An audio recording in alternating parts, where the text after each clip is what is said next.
আসসালামু আলাইকুম এভরিওয়ান। চলে এসেছি নতুন একটি ব্লগ নিয়ে। ব্লগ না, আজকে একটা রেসিপি শেয়ার করব আপনাদের সাথে।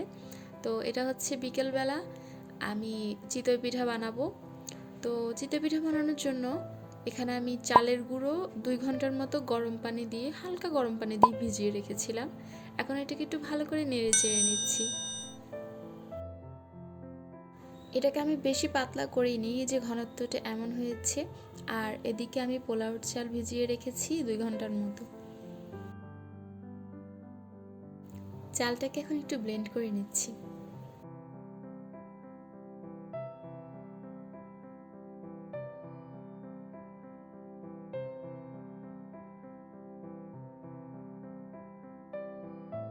এখানে আমি ভাত দিচ্ছি 1 কাপের মতো।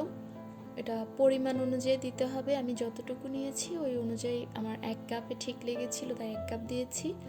আর এই ভাতটা হচ্ছে আমার চিতই পিঠাটাকে অনেক সফট করবে।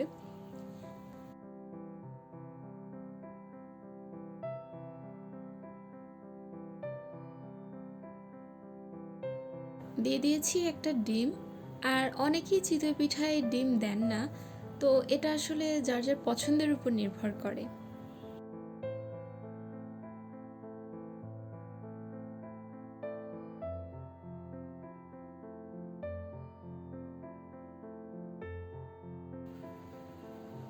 এই মিশ্রণটাকে আমি এর চেয়ে বেশি পাতলা করব না।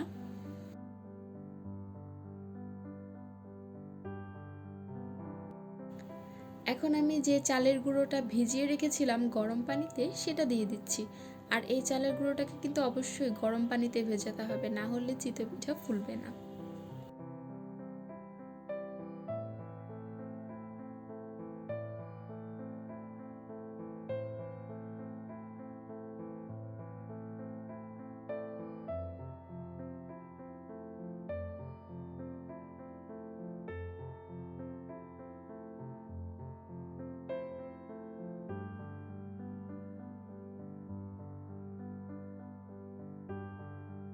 মিশ্রণটাকে আমি একটা বোলে ঢেলে নিচ্ছি। আর দিয়ে দিচ্ছি পরিমাণ মতো বেকিং পাউডার। বেকিং পাউডারটা অবশ্যই বুঝে দিতে হবে পরিমাণ মতো। আমি এখন ভালো করে নেড়ে চেড়ে নিচ্ছি।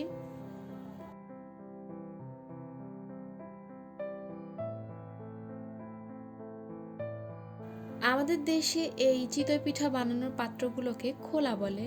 তো আমি খোলায় তেল ব্রাশ করে নিয়েছি আর ভালো করে গরম করে নেব পিঠা বানানোর আগে। এখন মিশ্রণটা আমি অল্প অল্প করে দিয়ে দিচ্ছি।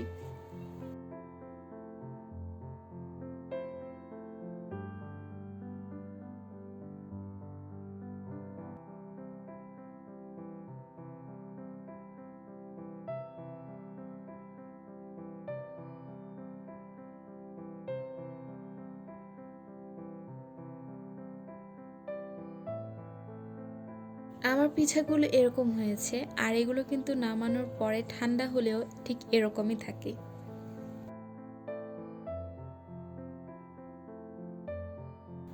এখন আমি পিঠাগুলোকে তুলে নিচ্ছি। আর চিতই পিঠা গরম গরম খাওয়ার মজাই আলাদা।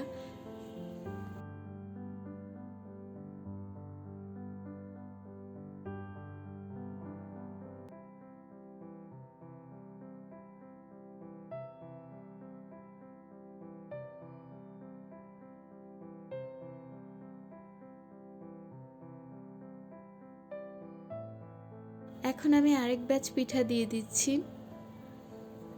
আর আমার প্রতি ব্যাচ পিঠা হতে 1 থেকে সর্বোচ্চ 1.5 মিনিটের মতো সময় লেগেছে।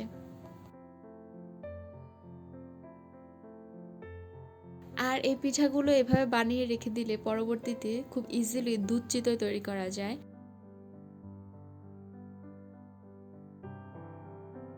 আমরা সবাই কম বেশি চিতই পিঠা বানাতে পারি, তবে যাদের চিতই পিঠা ফুলে না তারা এভাবে ট্রাই করে দেখতে পারেন। খুবই ইজিলি আপনার চিতই পিঠা পারফেক্ট হবে আশা করছি। চিতই পিঠাটা আমরা সাধারণত ভর্তা বা মাংসের ঝোলের সাথে পরিবেশন করে থাকি। তবে আমি আজকে আর বেশি ঝামেলা করিনি, কারণ বিকেলের নাস্তায় সবাই 2-1 পিস খেয়েছে, আর বাকিটা দিয়ে আমি দুধ চিতই তৈরি করে ফেলবো। তো আমার পিঠাটা দেখতে এরকম হয়েছে।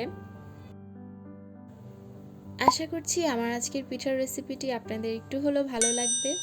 তো আজকে এই পর্যন্তই। সবাই ভালো থাকবেন, সুস্থ থাকবেন। আল্লাহ হাফেজ।